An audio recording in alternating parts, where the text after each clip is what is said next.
अस्सलाम वालेकुम फ्रेंड्स, उम्मीद है आप सब खैरियत से होंगे। आज जो हम लेसन डिस्कस करने वाले हैं वो है रीट्रोवायरसिस। सबसे पहले हम लोग रीट्रोवायरसिस के इंट्रोडक्शन की बात करते हैं कि रीट्रोवायरसिस होते क्या है। रीट्रोवायरसिस एक वायरस का ग्रुप है। इनके अंदर जो न्यूक्लिक एसिड प्रेजेंट होता है वो आरएनए होता है। आरएनए सिंगल स्ट्रैंडेड होता है और ये वायरस क्या करते हैं, ये ऑर्गेनिज्म की बॉडी के अंदर ट्यूमर्स बनाते हैं, यानी कि रसोलियाँ बनाते हैं। अब इन वायरसेस के अंदर एक इंजाइम पाया जाता है जिसको हम लोग रिवर्स ट्रांसक्रिप्टेज इंजाइम कहते हैं। ये इंजाइम क्या काम करता है, ये आरएनए को डीएनए में तब्दील कर देता है और इस अमल को हम लोग रिवर्स ट्रांसक्रिप्शन कहते हैं। हमें अच्छे तरीके से पता है कि जो नॉर्मल बॉडी सेल्स होते हैं उनके अंदर ट्रांसक्रिप्शन का अमल होता है। ट्रांसक्रिप्शन में क्या होता है कि डीएनए से हम सिंगल स्ट्रैंडेड आरएनए बनाते हैं, यानी कि डीएनए से सिंगल स्ट्रैंडेड आरएनए बनाते हैं और इस अमल को हम लोग कहते हैं ट्रांसक्रिप्शन। और जो ट्रांसक्रिप्शन के अमल को कैरी करवाता है उस एंजाइम को हम कहते हैं ट्रांसक्रिप्टेज एंजाइम। ये नॉर्मल बॉडी सेल्स में होता है, लेकिन जो रीट्रोवायरसेस है इनके अंदर रिवर्स ट्रांसक्रिप्टेज एंजाइम होते हैं जो कि रिवर्स ट्रांसक्रिप्शन करवाते हैं, यानी कि ये आरएनए को डीएनए में तब्दील कर देते हैं। हम इन वायरसेस के स्ट्रक्चर के बारे में थोड़ी सी बात करें तो ये वायरसेस के जो होते हैं ये मोस्टली स्फेरिकल होते हैं, यानी कि दायरे की शक्ल के होते हैं और इनका जो साइज़ होता है वो 100 नैनोमीटर होता है। अब अगर फॉर एग्जांपल जो सबसे ज़्यादा कॉमन वायरसेस है वो है एचआईवी और ओंको वायरस। एचआईवी एक एब्रीविएशन इसके जो पूरा नाम है वो है ह्यूमन इम्यूनो वायरस और ये वायरस एक बीमारी की वजह बनता है जिसका नाम है एड्स।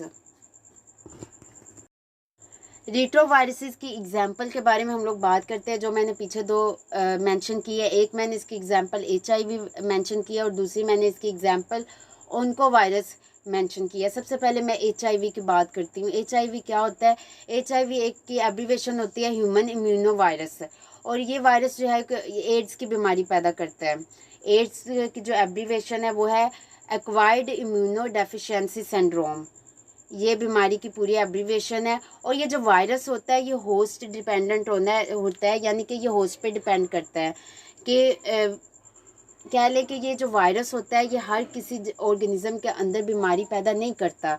ऐसा नहीं है, आपने कभी सुना है कि एड्स जानवरों में होता है? नहीं, और एड्स सिर्फ और सिर्फ ह्यूमन बींग्स के अंदर होता है। तो ये जो वायरस है ये होस्ट डिपेंडेंट है। यहाँ पे जो होस्ट है ह्यूमंस है, ये जस्ट ह्यूमन के अंदर ही बीमारी कोज करेगा एड्स की। इसके अलावा ये किसी भी ग्रुप ऑफ ऑर्गेनिज्म के अंदर एड्स की बीमारी को पैदा नहीं करेगा। दूसरी हम बात करते हैं ओंको वायरस की। ओंको कहते हैं कैंसर को। ओंको वायरस जो होता है ये कैंसर की बीमारी पैदा करता है और ये होस्ट डिपेंडेंट नहीं होता। ये वायरस किसी भी जानवर के अंदर कैंसर की बीमारी पैदा कर सकता है। हो सकता है कि ये रोडेंट्स हो सकता है, फाउल हो सकता है, कोई भी जानवर हो सकता है, ह्यूमंस भी हो सकते हैं। लेकिन जो एड्स है, एड्स की बीमारी स्पेसिफिकली ह्यूमन बींग्स के अंदर ही होती है। ये एड्स की बीमारी ह्यूमन बींग्स के अलावा किसी भी दूसरे ऑर्गेनिज्म के अंदर ये बीमारी नहीं होती। ओंको वायरस जो है ये हर तरह के ऑर्गेनिज्म के अंदर ये बीमारी हो सकती है। ट्यूमर्स जो है हर तरह के ऑर्गेनिज्म जो है उनके अंदर बन सकते हैं।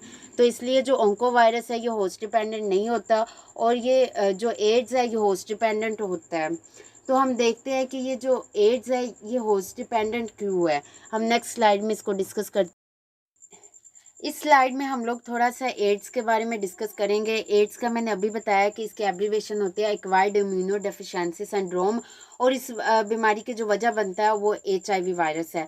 अब ये वायरस क्या करता है कि ये जो पेशेंट होता है या कह लें कि विक्टिम होता है उसकी बॉडी के अंदर इम्यूनिटी को कम कर देता है। ये वायरस होता है ये ज़्यादातर ल्यूकोसाइट्स को इफ़ेक्ट करता है जाके। ल्यूकोसाइट आपको पता है कि वाइट ब्लड सेल्स है हमारी बॉडी के अंदर। हमारी बॉडी के अंदर जो सबसे ज़्यादा इम्यूनिटी पैदा करते हैं या मेन कह लें कि सेल्स जो हैं जो इम्यूनिटी पैदा करते हैं वो वाइट ब्लड सेल्स हैं। वाइट ब्लड सेल्स इम्यूनिटी बढ़ाते हैं। ये जाके क्या करता है कि ये वाइट ब्लड सेल्स को इफ़ेक्ट करता है जिसकी वजह से बॉडी की जो इम्यूनिटी होती है वो कम हो जाती है। अब ये सिर्फ ह्यूमंस को ही क्यों इफ़ेक्ट करता है? क्योंकि ह्यूमंस के अंदर जो वाइट ब्लड सेल्स है उनके ऊपर, उनकी सरफेस के ऊपर एक रिसेप्टर प्रेजेंट होता है। रिसेप्टर का नाम है CD4। इसको हम लोग कहते हैं क्लस्टर डिफरेंशिएशन 4। ये जो वायरस है, ये जो रिसेप्टर है ये ल्यूकोसाइट्स की सरफेस के ऊपर प्रेजेंट होता है। अब ये जो वायरस होता है ये वायरस जाके इसी खास रिसेप्टर साइड पे जाके अटैच होता है। जैसे ही इसको मौका मिलता है ये इस रिसेप्टर के साथ अटैच होता है और अटैच होने के बाद वहाँ पे डिजीज़ पैदा कर देता है। इसकी जो स्ट्रक्चर होती है HIV की, उसमें क्या-क्या शामिल होता है, इसकी स्ट्रक्चर जो होती है ये ज़्यादातर स्फेरिकल होता है, इन्वेलप्ड वायरस है और इसके अंदर 2 RNA प्रेज़ेंट होते हैं और ये 2 RNA सिंगल स्ट्रैंडेड ही होते हैं और इसके अंदर 2 एंजाइम प्रेज़ेंट होते हैं जो कि हम पीछे पढ़ चुके हैं कि रिवर्स ट्रांसक्रिप्टेज़ एंजाइम है जो कि RNA को DNA में तब्दील कर देते हैं। अब यहाँ पे हम वायरस की स्ट्रक्चर देख लेते हैं। यहाँ पे आपको नज़र आ रहा होगा कि 2 सिंगल स्ट्रैंड है जिसको हम लोग HIV RNA कहते हैं और इसके अंदर 2 एंजाइम प्रेजेंट है जिसको HIV एंजाइम्स कहते हैं या रिवर्स ट्रांसक्रिप्टेज एंजाइम कहते हैं। अब ये इसके बाहर जो है प्रोटीन का बना हुआ कैप्सिड है। कैप्सिड के इर्द गिर्द एक मेम्ब्रेन प्रेजेंट है जिसको हम लोग HIV इन्वेलप कहते हैं। अब इन्वेलप के ऊपर छोटे छोटे आपको स्पाइक्स नज़र आ रहे हैं, इसको हम लोग HIV ग्लाइकोप्रोटीन्स कहते हैं। ये जो ग्लाइकोप्रोटीन्स है ये जाके रिसेप्टर के साथ अटैच होती है और ये बीमारी पैदा कर देती है।